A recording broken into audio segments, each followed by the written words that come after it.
Hola a tots i a totes! Avui faré un vídeo una mica més reivindicatiu.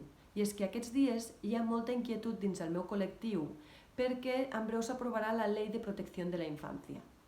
El que passa és que si aquestes lleis es fessin com toca i concretessin una mica més, ens evitaríem aquelles escletxes legals que després ens porten problemes als professionals de més avall. Us explico. Aquesta llei parla de la creació d'una nova figura que és el coordinador de bienestar i protecció dins els centres educatius, però no diu quin perfil professional ha de cobrir aquesta tasca, deixant la porta oberta a l'intrusisme professional. I és que és el sistema polític que, amb el seu afany per reduir la despesa pública contractant el mínim de professionals possibles, provoca que alguns professionals hagin d'assumir competències que no li són pròpies. Mireu, jo fa gairebé 16 anys que treballo al Departament d'Educació, en un EAP, equip d'assessorament psicopedagògic. Aquests equips d'àmbit comarcal principalment el que fan és assessorar professorat i famílies respecte a l'alumnat que presenta necessitats educatives, especials o específiques segons el cas, bàsicament dificultats d'aprenentatge. Aquests equips estan formats per psicopedagogs, treballadors socials i fisioterapeutes. Tant els psicopedagogs com els treballadors socials són els encarregats d'acreditar aquestes necessitats educatives amb els infants. Els treballadors socials i treballadores socials en concret acreditem necessitats educatives específiques dels alumnes que estan en una situació de risc o de vulnerabilitat. Sabíeu que el treball social és l'única disciplina competent per acreditar aquesta situació de vulnerabilitat en menors? Doncs així ens ho reconeix una sentència del maig del 2018 d'un contenciós administratiu de Múrcia, on reconeix aquesta competència com a pròpia del treball social i a més posa en valor el diagnòstic social com a eina per a poder arribar amb aquesta acreditació. Doncs bé, ara hi ha molta controvèrsia sobre si l'administració ha de contractar educadors socials o treballadors socials per entrar a les escoles.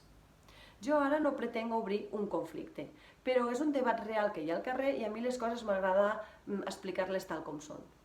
Doncs bé, en els diferents àmbits on treballem hi ha, avui en dia, equips que estan formats per treballadors socials, educadors socials i integradors socials, entre d'altres professionals. I és que aquestes tres disciplines es complementen entre si. De fet, no m'imagino un treballador social o una treballadora social treballant sols, igual que tampoc veig un educador o educadora social treballant sols o integradors i integradores socials treballant sols. Són disciplines que es complementen entre si i a més es complementen amb altres disciplines perquè són equips multidisciplinars, normalment on treballem.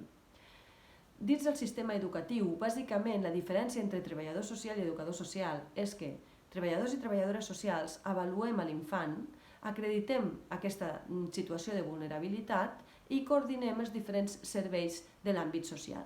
I els educadors i educadores socials desenvolupen plans socioeducatius o socioculturals amb l'alumnat un cop ja ha estat acreditat com a alumnat en risc. Doncs bé, els treballadors i treballadores socials portem desenvolupant aquesta tasca preventiva i assistencial des del 1982, que és l'any que vam entrar oficialment al sistema educatiu. Després, amb el traspàs de competències a les comunitats autònomes, es va generar altra normativa que concretava i desenvolupava les tasques que fem els treballadors socials dins les escoles. Doncs bé, en aquests moments, el col·lectiu de treballadors i treballadores socials estem reivindicant el rol del treball social dins el centre educatiu i, en concret, la posició de coordinador de bienestar i protecció com a posició pròpia del treball social. I és que portem desenvolupant aquesta tasca des de fa ja dècades.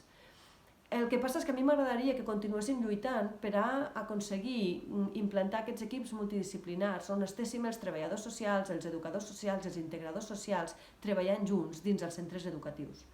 Però em sembla que estem una mica massa lluny encara d'aquest objectiu. Bé, avui sí que m'agradaria demanar-vos que ens ajudeu a difondre aquest vídeo i a fer escampar una mica aquestes reflexions, perquè és un projecte que està traspassant fronteres, hi ha moltíssima gent involucrada treballant per a aquest perfil i ens ajudaria moltíssim que compartíssiu aquest vídeo. Doncs res, avui fins aquí, moltes gràcies i com sempre, sigueu feliços!